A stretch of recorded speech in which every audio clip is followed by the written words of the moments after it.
and welcome to the Giving Voice to Depression podcast, produced in partnership with the A.B. Korkor Foundation for Mental Health. I'm Terry, the creator and co-host of this podcast. I've lived with depression most of my life, and I know how easy it can be to feel all alone in the experience. I'm not alone, and you aren't either. And I'm Dr. Anita Sands, a licensed clinical psychologist with a number of my own diagnoses, all of which bring a certain amount of anxiety and depression along with them. There is great power in shared experiences. We share our own as we engage in intimate and candid conversations with our weekly guests, exploring different perspectives on and experiences with depression. We keep it real because depression is real. We keep it hopeful because there truly is hope in spite of what depression tells you. Hello, Anita. Hi, Terry. You know, the pressure to buy, make, and give gifts this time of year can be overwhelming. So with this episode, we wanted to offer you a bit of relief. As an act of self-compassion and self-care, we're going to explore some very helpful mental health management practices that could be great additions to our self-care toolkits. And since it is the holiday season, we're going to go so far as to say that these two research-based practices could be considered precious gifts that we could give ourselves and certainly share with others as well. A great thing about them is that they're available free 24/7 to help get or return to more positive mental states. Dr. Barbara Moser is our guest today in this interview that we love to revisit at this time of year. After 30 plus years as a medical doctor and more than a decade working in suicide prevention, she's now teaching mindfulness and self-compassion practices that she believes are suicide prevention upstream. And any time that we can wrestle back some control from our depression, or stop it at the door before it moves in with its baggage, we are well served to seize that opportunity. So here again is Dr. Moser, guiding us in these practices as she gives voice to depression.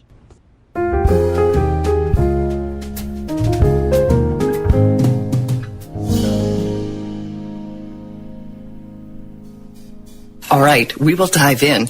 If we're going to talk about mindfulness and self-compassion, I think we should start by saying what they both are, and even though self-compassion comes second, I'd like to talk about that because I just think for those of us with depression, we may be even worse at speaking to ourselves as though we're speaking to someone we love.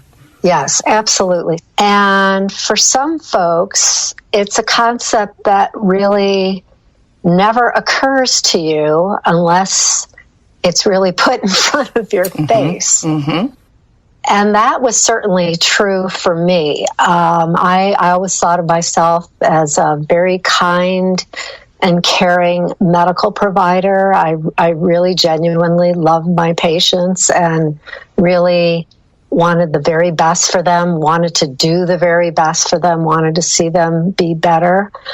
But it never occurred to me, Terry, that I could have that same care and kindness toward myself.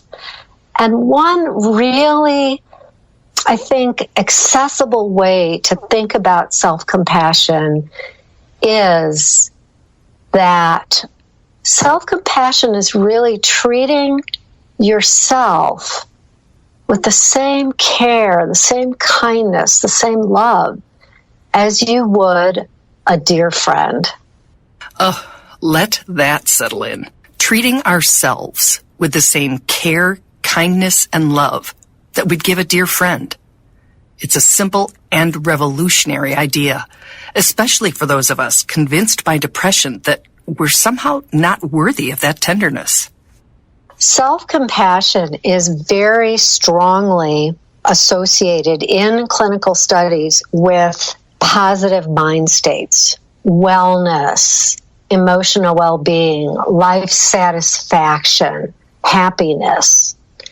It's also very strongly associated with less depression, anxiety, stress. I'll link to that if you want to send me a link, just so if people are of the research types, who need to see it to believe it, that would be really helpful. Yep. So shifting to mindfulness, what is it? How does it help? Mindfulness is really awareness of our moment-to-moment experience with acceptance. We recognize we're here, we're now, we're aware of what's happening to us, and we're not judging it. We're accepting it as it is. Now, that doesn't mean if something terrible is happening that we think it's okay. But for right now, in this moment, it is what it is. Can I say one other thing? Yeah. Okay. Mindfulness, like self-compassion, has lots of very robust long-term research to show that it is very helpful with emotional regulation. I believe it.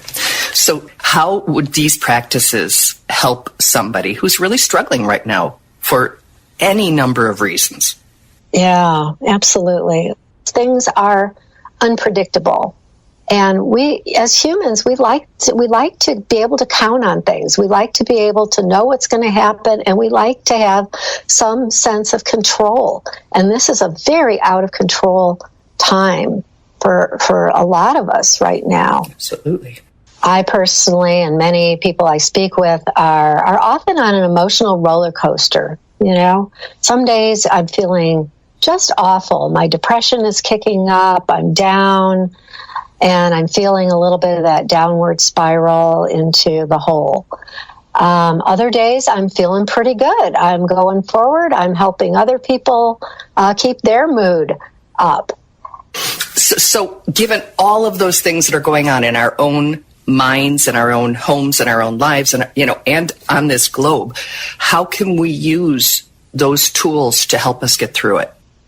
So mindfulness and self-compassion are two of the best tools that we have at our beckoning always to help us regulate our emotions, to help us cope with difficult emotions and to meet them skillfully. Barbara shares what she has learned to do to take care of herself when she needs to meet her own emotional needs skillfully. And what helps me in that moment is to be mindful of my difficult emotions, to be mindful that this is a moment of real struggle. And wow, this is really hard. And when I can name it and say, oh, I'm feeling grief, I'm feeling inadequate, I'm feeling fear, I'm feeling sadness, when I can name it and be mindful of those emotions, it puts a bit of space between me and that immediate experience of the emotion, and it gives me some space to act differently. And in that space, we can take a mindful moment. We can choose to turn off the television, end the stressful conversation, turn off our computer, shift our attention to the sunshine or a tree outside our window, remind ourselves of something safe and peaceful in our world, and breathe. And so it gives me some ability to go in a different direction. And that is a real powerful moment that I don't have to be swept up in my thoughts, my emotions, that awful, stressful, sinking feeling in my gut, all of it. Wow. Let's talk about breathing for a minute, because I have, in full disclosure here, taken your, is it 8-week course? Twice? The breathing thing, it has helped me so much during this to just close my eyes, lean my head back, and 20 seconds, and I feel a little reset. I love that, Terry. And our breath is a wonderful way to come back into the present moment. And it's very self-compassionate, right? When I notice that I'm struggling, that's a gift. That's kindness to myself, because now I can choose to do something kind. And so breathing can be a gift to myself. It can be an act of kindness. and it feels good. Okay, so you had us at gift and kindness, and the cherry on the sundae is that it feels good. So give us a little demonstration. Absolutely. So I often start with 3 deeper belly breaths. So let's maybe do that all together right now. Find your breath wherever you could feel it most easily. So for some of us, that's at our nostrils, noticing the air going in and out. It may be in your chest, feeling your chest rising and falling. Or it may be in your belly, with your belly going up and down. And taking 3 deeper breaths and really noticing it. And if you're able to, allowing your out breath to be longer in time than your in breath. So making your exhalation longer.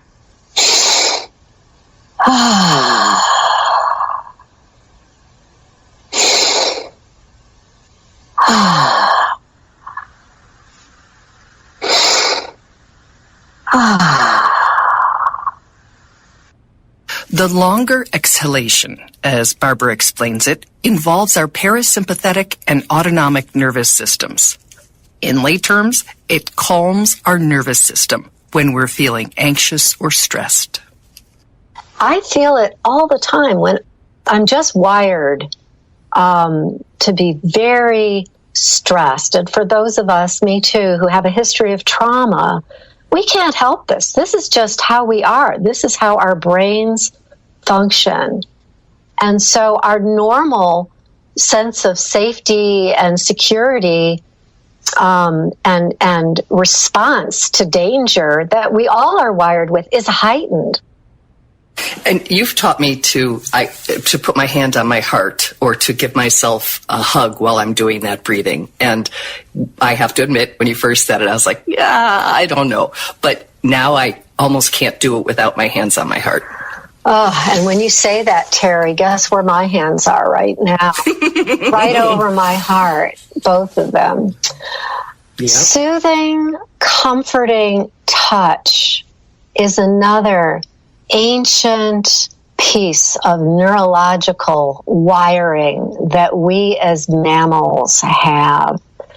And we can gain some comfort and support for ourselves through our own soothing touch, through our own comforting touch. And so putting your hands together in some way, firmly, gently, whatever feels good and affirming to you, putting a hand on your belly. You know, when we begin to notice where we're holding stress in our bodies, where we feel it, and we can put a soothing, comforting, supportive touch right on that spot, it helps us to soften a little in that area. Not to make the feeling go away, but just because we're suffering, we're struggling, we have this really difficult emotion, and the soothing touch can really help us in that moment.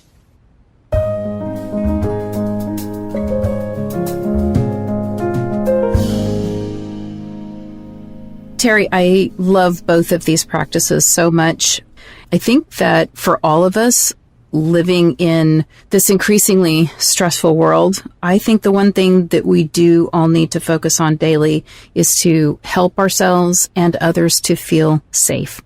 And that means feeling safe in our bodies, our minds, our hearts, our homes, our schools, our workplaces.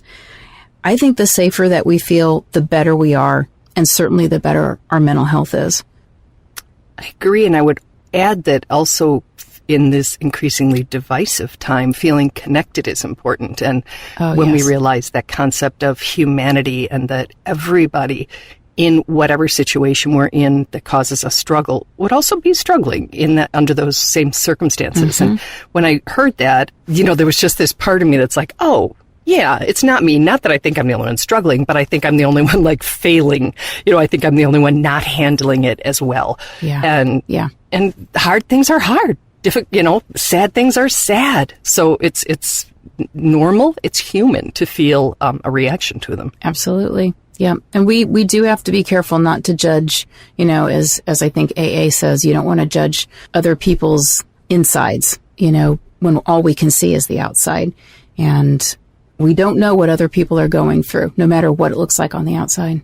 Yep. And nobody knows what we're going through. So, hey, be nice. Be nice to each other. Be nice to us. Be nice to yourself, which is really a lot of what Dr. Moser was talking about. Very grateful to her. She also, we said last week that Dr. Robert Duff was a founding board member. So was Dr. Barbara Moser, and she is still on the board of our nonprofit. So we are grateful to her for that as well. If you are interested in more information about Barbara Moser and or mindful self-compassion practices and classes, Barbara offers, rather than a website, her email, barbara@compassionatemke.com. MKE being the abbreviation for Milwaukee, where we're headquartered. We hope you'll join us again next week.